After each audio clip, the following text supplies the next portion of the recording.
Hey everyone, it's so good to see you again. Chief and I went to the library. There were so many books, it was so hard to choose from. But I got this one. It says Oak, the Littlest Leaf Girl. She just seems so cute, like I just had to pick it up and read it. In the middle of the woods, a huge old oak tree stands strong. In the summer, its leaves dance and hum, almost as if they had a secret to tell. Well, if you look closely, you might just spot a tiny little leaf girl.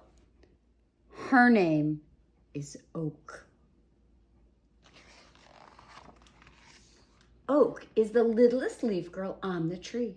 She has soft wings and branchlet bunches in her hair.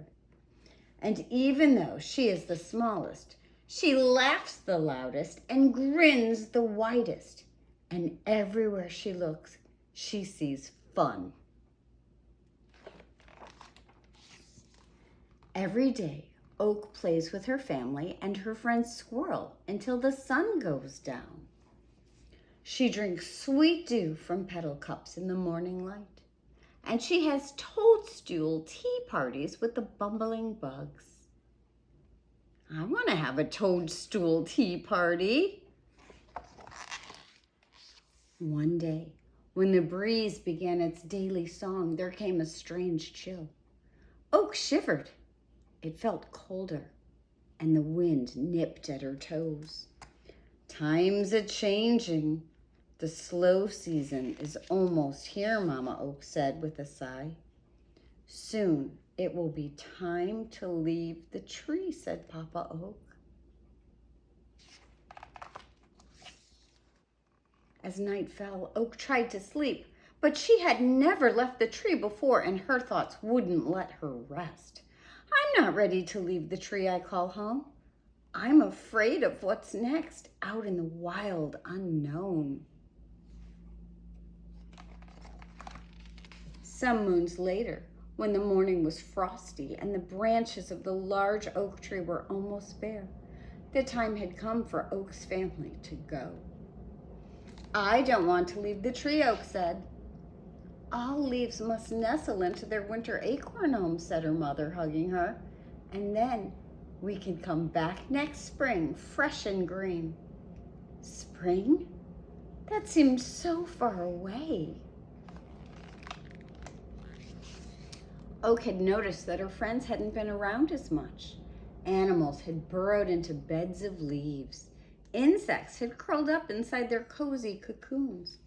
And when she'd gone to see her friend Squirrel, he'd yawned and said, "It's time for the long winter sleep." I want to play hide and seek like we do every day, Oak said. But Squirrel was too tired to play anymore. The trees were almost empty, and tiny flakes of snow drifted down from the sky. The greenery Oak was used to was nowhere to be seen.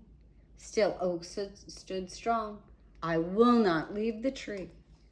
Papa Oak knelt beside her. Just like the birds, we must know when it's time to leave the nest, to follow what will nourish us and allow us to grow. I trust you to go at your own pace and find the right moment to leap. Mama's already at the bottom. So Oak stayed behind, clinging to the branch, even as rain pelted down and snow piled up high against the tree trunk. Little Oak was the very, very last leaf left.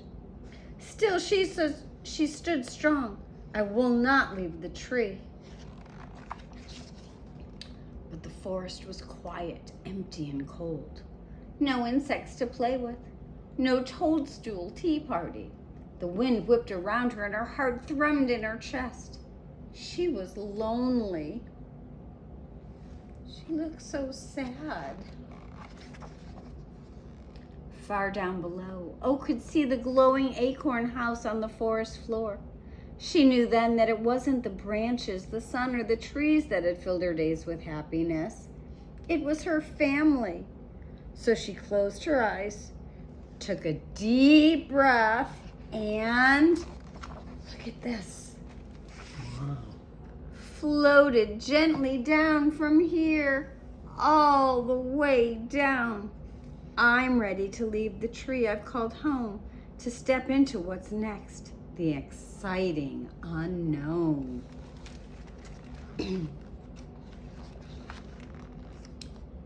Oak found herself swept into a warm leafy cuddle.